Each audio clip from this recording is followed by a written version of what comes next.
Hello मेरे प्यारे students, कैसे हो आप लोग सब। आई होप कि आप लोग सब बढ़िया होंगे। आज के क्लास में हम लोग राइट सर्कुलर सिलेंडर का जो न्यूमेरिकल पोर्शन है उसको कंप्लीट करेंगे। यानी कि राइट सर्कुलर सिलेंडर के ऊपर जो वीडियो है बहुत पहले मैंने लाया था, जब आपका बोर्ड के ऊपर पढ़ाई चल रहा था उस वक्त मैंने लेकर आया था। आपको लिंक मैं कमेंट सेक्शन में पिन कर दूंगा, एज वेल एज मैं उसको डिस्क्रिप्शन में भी डाल दूंगा, ताकि आप जो एक्चुअल में लेक्चर है राइट सर्कुलर सिलेंडर का, जिसमें मैंने सारा कुछ समझाया है, सारा फॉर्मूलाज वगैरह एक्सप्लेन किया है, उसको आप अच्छे से देख पाओ अगर आपने नहीं देखा है तो। ये वीडियो में हम लोग क्या करने वाले हैं, उस सारे फॉर्मूलाज को अप्लाई करके जो भी हमारा गणित प्रकाश बुक में जो एक्सरसाइजेस है उसको हम लोग सॉल्व करेंगे, ताकि आपको आइडिया लगे कि कैसे हम लोग क्वेश्चंस को बना रहे हैं। आई होप कि आप एक्साइटेड होंगे। स्टार्ट करते हैं। सबसे पहला क्वेश्चन जो हम लोगों का यहाँ पे है वो ये रहा आपके सामने। क्वेश्चन में ये पूछ रखा है कि the length of diameter of a drum made of steel covered with lead is 28 centimetre.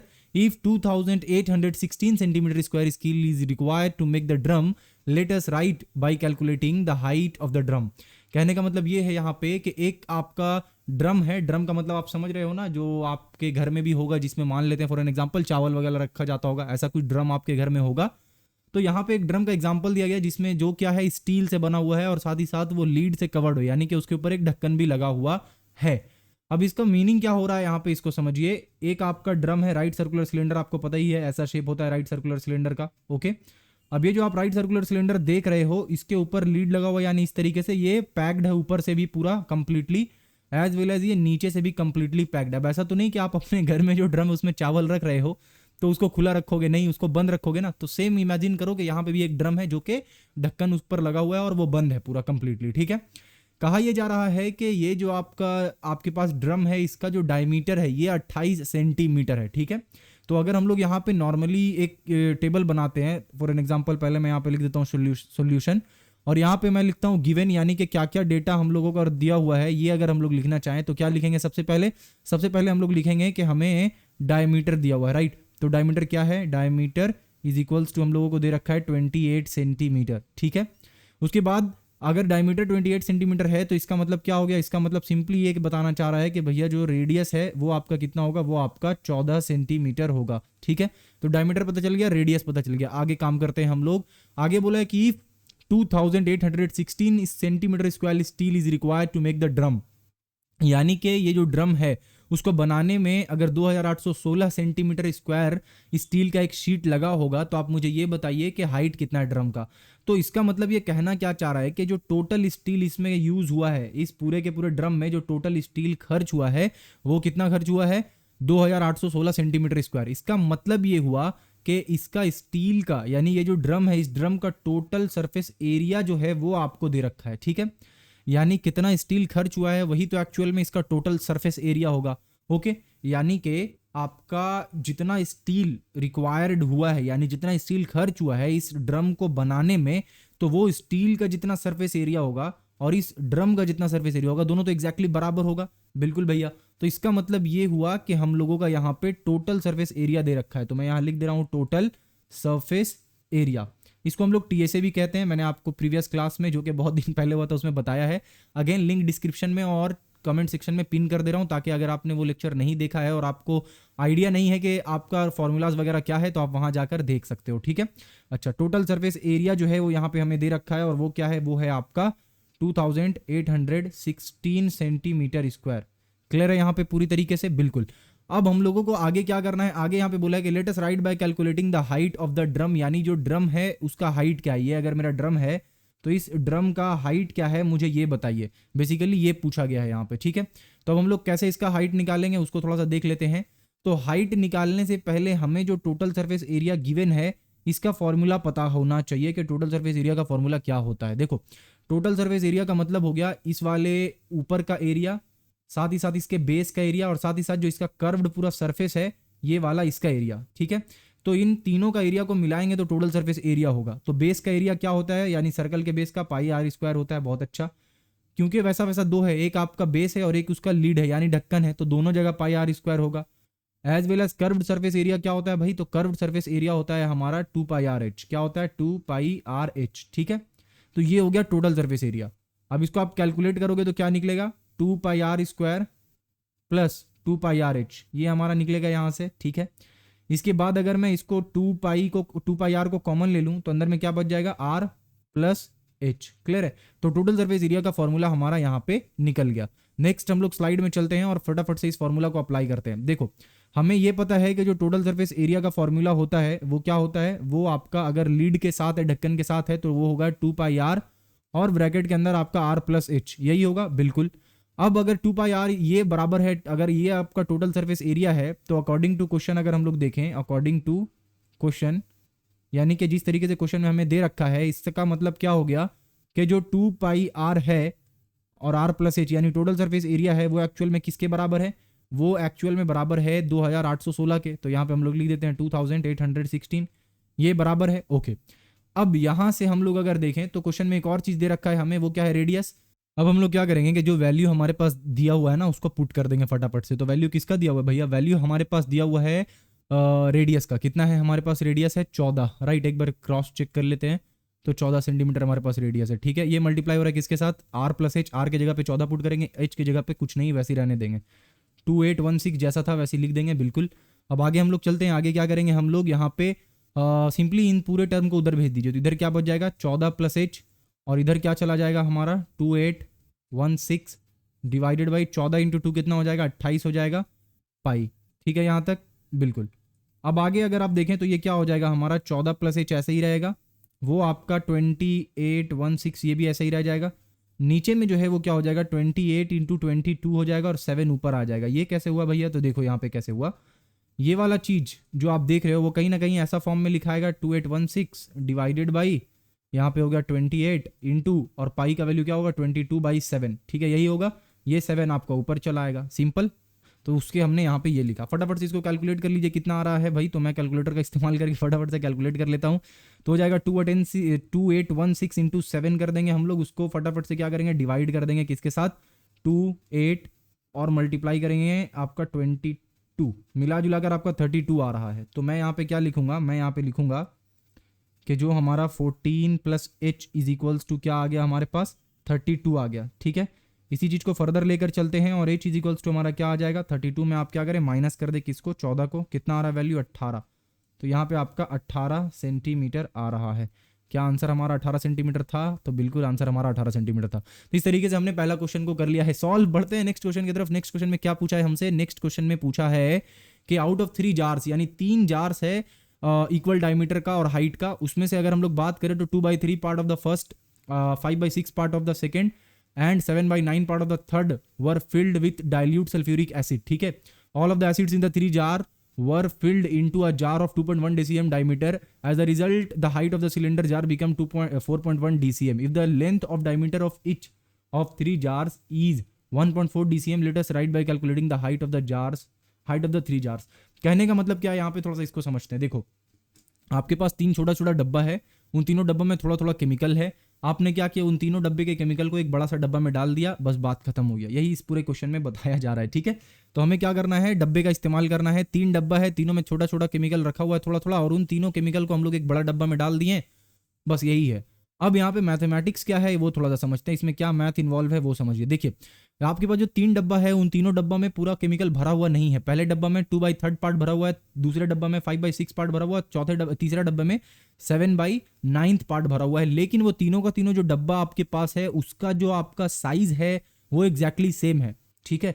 तो अगर यहाँ पे हम लोग देखें तो टोटल पार्ट, अगर मैं बोलूँ कि टोटल कितना पार्ट भरा हुआ है, तो टोटल पार्ट आपको क्या करना है, टोटल पार्ट अगर आप देखेंगे तो टोटल पार्ट कितना हो जाएगा हमारा, पहले वाले का डब्बा का 2/3 पार्ट भरा हुआ है, दूसरे डब्बे का 5/6 पार्ट भरा हुआ है और तीसरे डब्बे का हमारा 7/9 पार्ट भरा हुआ है। तो टोटल पार्ट अगर मैं देखूं तो यहाँ पे एलसीएम लो आप 18 आएगा, और यहाँ पे हो गया 12, 6 3 जा यहाँ पे हो गया 15, और यहाँ पे 9 2 जा 7 2 जा 14, ठीक है, ये हो गया। इसको आप आगे कैलकुलेट करो, कैलकुलेट करके क्या आ जाएगा, 5 और 9 2 11, एक हाथ में 1 3 और 1 4, 41/18 आ रहा है, ठीक है। यानी टोटल इतना पार्ट आपका क्या है भरा हुआ है, किस चीज से, जो भी आपके पास सामान, जो भी आपके पास केमिकल था, जो कि सल्फ्यूरिक एसिड, उससे, ठीक है। आगे देखते हैं डेटा क्या दिया हुआ है कि सारा का सारा जो आपका 3 जार्स में फिल्ड था सल्फ्यूरिक एसिड, उसको एक दूसरे जार में डाला गया है जिसका डायमीटर 2.1 DCM है, ठीक है। खैर, as the result of the height of the cylinder jar become 4.1 DCM। और जब मैंने उसमें सल्फ्यूरिक एसिड डाला तो वो किस हाइट तक पहुंच गया, सल्फ्यूरिक एसिड 4.1 DCM तक पहुंचा है, ठीक है। If the length of diameter of each of the 3 jars, अब बात कर रहा है कि जो हमारा जार है, तीनों छोटा जार, उसका डायमीटर का लेंथ कितना है, तो डायमीटर का लेंथ बोला गया है 1.4 DCM है। तो let us right bye calculating the height of the jar. Jar का हाइट क्या है ये बताइए। तो अगर मैं यहाँ पे लिखूँ diameter of small jar, diameter of small jar, तो क्या है भाई diameter small jar, diameter of small jar is equals to आपका है बेसिकली 1.4 DCM। क्या है 1.4 DCM है, ठीक है बढ़िया। इसको एक काम करता हूँ मैं, इसको थोड़ा सा दूसरी जगह पे लिखते हैं, यहाँ पे ये सही नहीं लग रहा है राइट।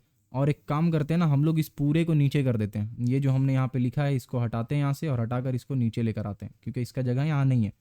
अब ठीक है, अब यहाँ पे हम लोग क्या करते हैं कि जो हमें दिया हुआ उसके बारे में बात करते हैं। तो यहाँ पे हमारे पास दिया हुआ है diameter of small jar, small jar, ठीक है। तो डायमीटर ऑफ स्मॉल जार क्या है भाई, डायमीटर ऑफ स्मॉल जार हमारा है टोटल 1.4 DCM, 1.4 DCM। यहां तक क्लियर है, बिल्कुल ओके। अब डायमीटर दिया हुआ है तो यहां से हम लोग चाहें तो रेडियस आराम से निकाल लेंगे, बिल्कुल निकाल लेंगे। तो रेडियस हमारे पास क्या है, रेडियस हमारे पास टोटल हो जा रहा है आपका 1.4 है ना, तो 1.4 करेंगे तो 0.7 आना चाहिए राइट। 1.4 डिवाइडेड बाई 2, तो डिवाइडेड बाई 2 0.7 बिल्कुल। तो यहाँ पे हमारा रेडियस हो गया 0.7 DCM, ठीक है यहाँ तक बिल्कुल ठीक है भैया। अब हमें क्या करना है ना, देखो हमें ये पता करना है कि इतना पार्ट में कितना वॉल्यूम होगा, ठीक है। अगर इतना पार्ट कंटेनर का है तो उसमें कितना वॉल्यूम होगा हम लोगों को सिंपली ये पता करना है। तो कैसे पता करेंगे, तो हम लोग देखो यहाँ पता करेंगे total volume of sulphuric acid, यहाँ से निकाल लेंगे total volume of sulphuric acid, यही है ना सल्फ्यूरिक एसिड। अब total volume of sulphuric acid actual में आपका क्या होगा वो देखते हैं। Total volume of sulphuric acid आपका होगा 41/18 पार्ट ऑफ क्या, जो हमारा इसका वॉल्यूम का तरीका निकालने का है, वो वॉल्यूम का तरीका निकालने का क्या है, पाई आर स्क्वायर है right, pi are square h. तो हम लोग लिखेंगे पाई और आर स्क्वायर और हमारा जो एच है वो, ये होगा आपका total volume of sulphuric acid, ठीक है। अगर हमें सिर्फ एक जार का निकालना होता कि एक जार में, यानी मान लो फर्स्ट जार में कितना है, तो फर्स्ट जार में कितना है 2/3 पाई आर स्क्वायर एच, इतना आपका पहले जार में है। वहीं पे अगर हम लोग देखें दूसरे जार में कितना सल्फ्यूरिक एसिड है, तो 5/6 पाई आर स्क्वायर एच, ये आपका दूसरे जार में। इसी तरीके से तीसरे जार में 7/9 पाई आर स्क्वायर एच, ये आपका इस तरीके से तीसरे जार में। हमारे पास टोटल कितना जार हो गया, 3 जार में इतना इतना है। तो हमने क्या किया, हमने बेसिकली तीनों को आपका प्लस कर दिया, ठीक है। और तीनों को प्लस करके हम लोग टोटल पार्ट निकाल लिया। टोटल पार्ट हमारा कितना आया 41/18 आ गया, ठीक है बिल्कुल। अब यहाँ पे हम लोग क्या करते हैं, कैलकुलेट करते हैं हम लोग के कितना अमाउंट सल्फ्यूरिक एसिड का यहाँ पे हो रहा है। तो हम लोग यहाँ पे हाइट, हम लोगों को तो बिल्कुल भी आइडिया ही नहीं है हाइट क्या है, वही तो निकालना है हम लोगों को। लेकिन हम लोगों को आर पता है कि क्या होगा, तो हम लोग यहाँ पे क्या करेंगे, आर को पुट कर देंगे। तो ये हो गया आपका 41 और डिवाइडेड बाई 18, पाई की जगह पे पाई ही रहेगा, आर की जगह पे सिर्फ 0.7 का स्क्वायर पुट हो जाएगा और एच की जगह पे हमारा वही एच ही रहेगा, ठीक है। यहाँ तक चलते हैं हम लोग नेक्स्ट स्लाइड में, और नेक्स्ट स्लाइड में हम लोग आगे का काम करते हैं। तो यहाँ पे हम लोगों को क्या पता है, हम लोगों को ये पता है कि जब उसको हम लोग दूसरे वाले जार में डालें, तो यहाँ पे मैं लिख देता हूँ लार्जर जार, ठीक है, जस्ट एग्जांपल के लिए, ताकि हमें समझ आए कि वो बड़ा वाला जार है, ठीक है। तो लार्जर जार के बारे में अगर हम लोग बात करें तो उसका डेटा दिया हुआ है, उसका क्या डेटा दिया हुआ है कि उस वाले जार का डायमीटर 2.1 DCM है। उस वाले जार का डायमीटर जो है वो आपका क्या है 2.1 DCM है, 2.1 DCM है, ठीक है। एज वेल एज उस वाले जार का जो आपका हाइट, जब हम लोग उसमें डाल दे रहे हैं सल्फ्यूरिक एसिड, तो हाइट कहाँ, किस हाइट तक सल्फ्यूरिक एसिड भर जा रहा है, तो जो हाइट जहाँ तक सल्फ्यूरिक एसिड भर रहा है वो है आपका 4.1 DCM। तो यहाँ पे मैं लिख देता हूँ 4.1 DCM, ठीक है यहाँ तक बिल्कुल ठीक है। अब आपको डायमीटर पता है, हाइट पता है, डायमीटर से आप रेडियस निकाल सकते हो, बिल्कुल निकाल सकते हैं रेडियस। तो आप यहाँ पे रेडियस निकाल लो, 2.1 को अगर आप हाफ करेंगे तो क्या आएगा, 2.1 डिवाइडेड बाई 2 हो गया आपका 1.05, तो 1.05 DCM हो रहा है, ठीक है। अब आप क्या करेंगे, अब आप इसका वॉल्यूम निकालेंगे, वॉल्यूम ऑफ जार। तो जब आप इसका वॉल्यूम निकालेंगे तो क्या निकलेगा, पाई आर स्क्वायर एच निकलेगा। पाई को पाई रहने देते हैं, आर का वैल्यू आपको पता है 1.05 आर स्क्वायर, और एच का वैल्यू आपको क्या पता है, एच का वैल्यू आपको पता है कि 4.1 होगा, ठीक है यहाँ तक। अब ये जो वॉल्यूम है, ये वॉल्यूम एक्चुअल में किस चीज का वॉल्यूम है, ये वॉल्यूम एक्चुअल में उस वाले सल्फ्यूरिक एसिड का वॉल्यूम है।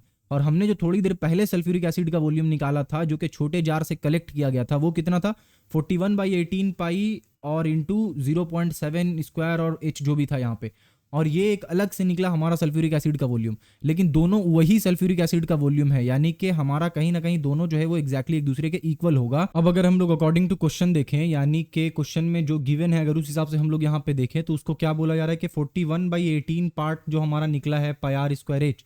पाई स्क्वायर एच हमारा कितना था 0.7 का स्क्वायर, और जो एच है वो तो हमको पता नहीं है, वही निकालना है। वो आपका एक्चुअल में किसके बराबर होगा, तो ये जो वॉल्यूम था जो हमने पहले निकाला है वो बेसिकली आपका सल्फ्यूरिक एसिड का वॉल्यूम है। और यहाँ पे जो वॉल्यूम हमने निकाला है बाद में बड़ा कंटेनर में डालने के बाद, ये भी सल्फ्यूरिक एसिड का ही वॉल्यूम है। तो क्योंकि सल्फ्यूरिक एसिड का ही वॉल्यूम दोनों है तो दोनों एक दूसरे के बराबर होगा। तो यहाँ पे हम लोग इसको पाई 1.05 का होल स्क्वायर इंटू 4.1 इस तरीके से लिख देंगे, ठीक है। अब यहाँ पे पाई पाई कट जाएगा और बचेगा क्या हमारे पास, तो बच जाएगा h इज इक्वल्स टू, यहाँ पे हो गया आपका 1.05 का होल स्क्वायर मल्टीप्लाइड बाई 4.1, और यहाँ से 18 जाएगा तो ये ऊपर चला जाएगा, ठीक है, डिवाइडेड बाई। अब ये जो 41 है ये नीचे आएगा, बिल्कुल नीचे आएगा भैया, और इसके साथ साथ जो आपका 0.7 दिख रहा है वो भी इसी के नीचे आकर हो जाएगा। अब इसको जब आप कैलकुलेट करोगे, जो कि थोड़ा कॉम्प्लिकेटेड है, तो कैलकुलेट करने के बाद में आपको क्या मिलेगा, कैलकुलेट करने के बाद में 4.05 DCM मिलेगा, ठीक है, और ये आपका होगा आंसर। तो यहाँ पे कॉन्सेप्ट क्या यूज हुआ है कि भाई 3 अलग अलग डब्बा है, उन तीनों डब्बा का साइज जो है वो बराबर है, और उन तीनों डब्बे में जो केमिकल है सल्फ्यूरिक एसिड उसको एक डब्बे में डाल दिया गया है, और उस डब्बे का डायमीटर हाइट दे रखा है, लेकिन छोटे वाले डब्बे का सिर्फ और सिर्फ रेडियस दे रखा था, हाइट नहीं दे रखा था। तो हम लोग क्या किए, हम लोगों ने देखा कि छोटे वाले डब्बे में कितना ज़्यादा सल्फ्यूरिक एसिड है, तो हमें पता चला कि 41/18 part of pi are square h जो है इतना वॉल्यूम छोटे वाले डब्बे में सल्फ्यूरिक एसिड का है। हमने फिर क्या किया, बड़े वाले डब्बे में जब सल्फ्यूरिक एसिड डाल चुके हैं हम लोग, तो वहाँ पे हमें हाइट भी पता चल गया कि कहाँ तक वो हाइट पहुँचा है सल्फ्यूरिक एसिड का, एज वेल एज हमें डायमीटर भी पता है उस जार का। तो वहाँ से हमने एग्जैक्ट जो सल्फ्यूरिक एसिड का वॉल्यूम है वो निकाल लिया। अब छोटे डब्बे में रखें या बड़े डब्बे में, सल्फ्यूरिक एसिड का वॉल्यूम तो सेम रहेगा, तो दोनों को हमने बराबर करके वहाँ से जो हमारे पास वेरिएबल एच था उसका वैल्यू निकाल लिया, ठीक है। नेक्स्ट क्वेश्चन की तरफ बढ़ते हैं। अगला क्वेश्चन हमसे ये पूछ रहा है कि total surface area of a right circular pot open at one end is 2002 centimeter square if the length of diameter of base of the post is post नहीं pot होगा यहाँ पे, is 14 centimeter, let us write by calculating how much liter of water may the drum content। Simple से यहाँ पे ये पूछ रहा है कि अगर राइट सर्कुलर पॉट एक है आपके पास, उस राइट सर्कुलर पॉट में बेसिकली टोटल सरफेस एरिया जो है उसका वो कितना है, वो है 2002 सेंटीमीटर स्क्वायर, ठीक है। अगर डायमीटर का लेंथ है आपका 14 सेंटीमीटर, तो आप मुझे ये बताइए कि कितना लीटर वाटर उसमें जा सकता है, कितना लीटर वाटर हम लोग उसमें रख सकते हैं। तो सबसे पहला काम जो आपको गिवन है उसको लिख लीजिए। तो यहाँ पे अगर मैं गिवन लिखूंगा, गिवन, तो हमें गिवन में क्या दे रखा है, सबसे पहले यहाँ पे 2002 दे रखा है, उसके बारे में बाद में बात करेंगे, पहले डायमीटर लिख लेते हैं हम लोग, ठीक है। तो डायमीटर में हमें बोला है कि जो डायमीटर होगा वो एक्चुअल में कितना होगा, वो एक्चुअल में 14 सेंटीमीटर के बराबर होगा, ठीक है। क्योंकि डायमीटर 14 सेंटीमीटर के बराबर होगा तो जो रेडियस है हमारा वो कितना होगा, वो आपका 7 सेंटीमीटर होगा। यहाँ तक बिल्कुल बढ़िया है, बिल्कुल बढ़िया है। तो हमें डायमीटर पता चल गया और रेडियस पता चल गया। हमें क्या बोला कि टोटल सरफेस एरिया जो है वो राइट सर्कुलर पॉट का, जो कि ओपन एट वन एंड, अच्छे से ध्यान दीजिए, क्या बोला है, ओपन एट वन एंड, यानी कि अगर वो इस तरीके का राइट सर्कुलर अगर कोई पॉट है हमारे पास, कोई एक बर्तन है राइट सर्कुलर शेप में, तो इसका ऊपर में ढक्कन लगा हुआ नहीं है, सिर्फ नीचे बंद है, ऊपर खुला हुआ है।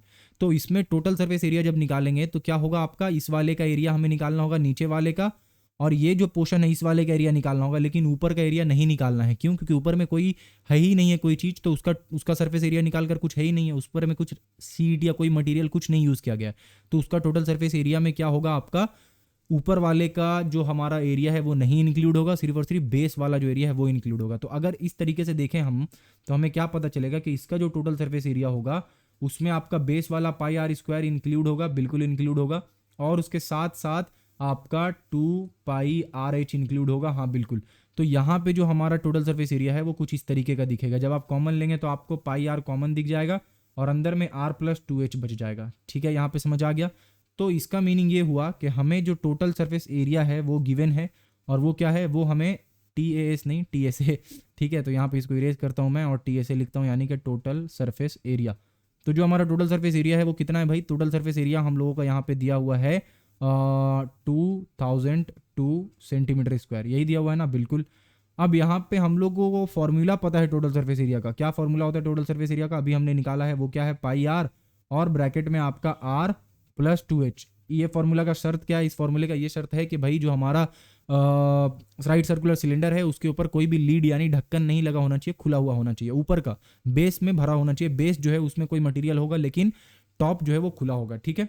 अब यहाँ पे अगर हम लोग देखें तो अकॉर्डिंग टू क्वेश्चन अगर आप देखेंगे तो आपको क्या पता चलेगा? अकॉर्डिंग टू क्वेश्चन अगर आप देखेंगे तो आपको ये पता चलेगा कि जो हमारा पाई आर और r प्लस 2h है ये बेसिकली क्या है? ये बेसिकली बराबर है आपका 2002 के, ठीक है। क्योंकि टोटल सरफेस एरिया हमें दे रखा है और यहाँ से टोटल सरफेस एरिया का फॉर्मूला निकाला हमने, तो जो टोटल सरफेस एरिया का फॉर्मूला होगा वही तो टोटल सरफेस एरिया के बराबर होगा, बिल्कुल।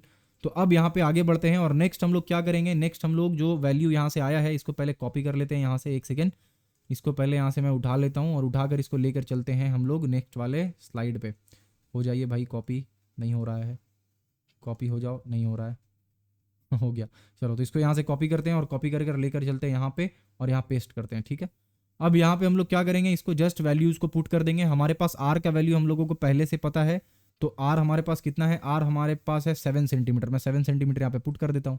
तो आर के जगह पे मैंने 7 सेंटीमीटर पुट कर दिया, मल्टीप्लाइड बाई अंदर में क्या है? अंदर में हो गया 7 प्लस 2h, ठीक है। और इधर हमारा जो 2002 था वो वैसे ही का वैसे ही रह गया।